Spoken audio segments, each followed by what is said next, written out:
ശിശുദിനത്തിൻ്റെ അന്ന് എടുത്തൊരു വീഡിയോ ആണ് കേട്ടോ ഇത്. വേദുക്കുട്ടനെ ബാലവാടിക്ക് കൊണ്ടുപോവുകയാണ്. അപ്പോൾ ബേബി ഒരു തൊപ്പിയൊക്കെ ജസ്റ്റ് ഒരു തൊപ്പിയൊന്ന് ഉണ്ടാക്കി കൊടുത്തിട്ടുണ്ടായിരുന്നു. അപ്പോൾ അവൻ ടാറ്റൊക്കെ കൊടുത്തിട്ട് നല്ല ഹാപ്പി മൂഡിലാണ് കേട്ടോ ബാലവാടിക്ക് പോണത്.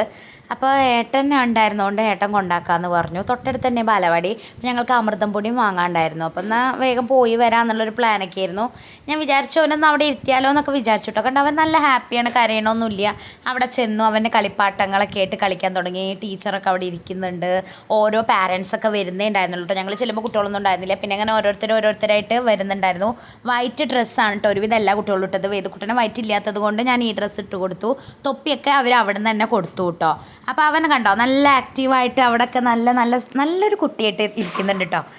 അപ്പോൾ ദാ അവരൊക്കെ അങ്ങനെ ഓരോ കുട്ടികളും ഒന്ന് പിടിച്ചിട്ട് നടക്കുന്നുണ്ട്. ഒരു റാലി പോലെ നടത്താമെന്ന് പറഞ്ഞു. അധികം ദൂരമൊന്നുമല്ല, തൊട്ടടുത്ത് വരെ നടക്കണുള്ളൂ. കാരണം ഇവരെ ഒരു കുട്ടീനെ മേയ്ക്കാനുള്ള പണി, ഒരു കുട്ടീനെ തന്നെ മേയ്ക്കാൻ എങ്ങനെയാണ് നമുക്കറിയാം ബുദ്ധിമുട്ട്. അപ്പോൾ ഇത്രയും കുട്ടികളെ മേയ്ക്കണമെങ്കിൽ നല്ല പണിയാണല്ലോ. അപ്പോൾ ജസ്റ്റ് ഇവിടെ ഇതുവരെ നടന്നിട്ട് പിന്നെ തിരിച്ചിങ്ങോട്ട് തന്നെ വരും കേട്ടോ. അപ്പോൾ ചാച്ചാജിയുടെ ജന്മദിനമാണ് നവംബർ 14 അങ്ങനെയൊക്കെ ഓരോന്ന് പറഞ്ഞു കൊടുക്കും ടീച്ചർ. ഇവരെല്ലാം ആൾക്കാർ കുറേ പേര് അങ്ങോട്ട് പോവും, കുറേ പേര് ഇങ്ങോട്ട് പോവും. നല്ല രസമുണ്ടായിരുന്നു കേട്ടോ കാണാൻ. അപ്പോൾ ഇങ്ങനെ അരിച്ചിട്ടാണ് കേട്ടോ അങ്ങോട്ടൊക്കെ പോണത്. കുറേ പേര് സ്പീഡ് കൂട്ടുന്നുണ്ട്, സ്പീഡ് കുറയ്ക്കുന്നുണ്ട്. ഒരുമിച്ചൊന്നും എല്ലാവരെയും ഫോട്ടോ എടുക്കാനൊന്നും കിട്ടണില്ല. പിന്നെ കുറച്ച് കഴിഞ്ഞപ്പോൾ അവർ തിരിച്ചിട്ട് കുറച്ച് നേരം അവിടേക്ക് നടന്നു കേട്ടോ. എന്നിട്ട് കുറച്ച് കഴിഞ്ഞപ്പോൾ അങ്ങോട്ട് തന്നെ തിരിച്ചു പോയി. പിന്നെ അവർക്ക് മിഠായിയൊക്കെ കൊടുത്തിട്ടുണ്ടായിരുന്നു കേട്ടോ. ആ വീഡിയോ ഒന്നും ഞാൻ എടുക്കാൻ മറന്നു. പിന്നെ അതുപോലെ തന്നെ പായസം ഉണ്ട് എന്ന് പറഞ്ഞത് ഉച്ചയ്ക്ക് ശേഷമാണ്. പിന്നെ അതാ തിരിച്ച് അവിടെ വന്നിട്ട് എല്ലാവരെയും നിർത്തിയിട്ട് ഫോട്ടോ എടുക്കുന്ന സെക്ഷനാണ് കേട്ടോ അത്. അതിനൊക്കെ അവൻ നല്ല അടിപൊളിയായിട്ട് ഇരുന്നു. പിന്നെ എല്ലാ കുട്ടികളുടെ പാരൻസും പോയി കേട്ടോ.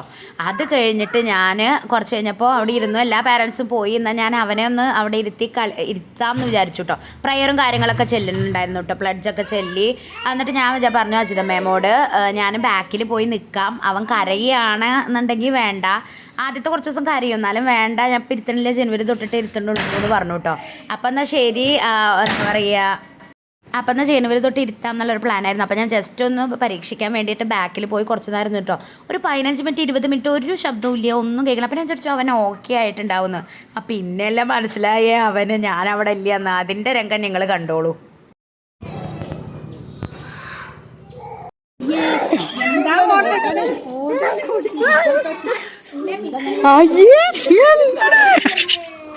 അന്നെ കൊല്ലപ്പെടുന്നതാ,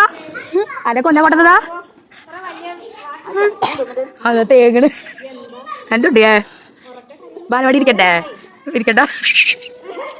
നമുക്ക് സ്കൂളിൽ പോയാൽ മതിയോ?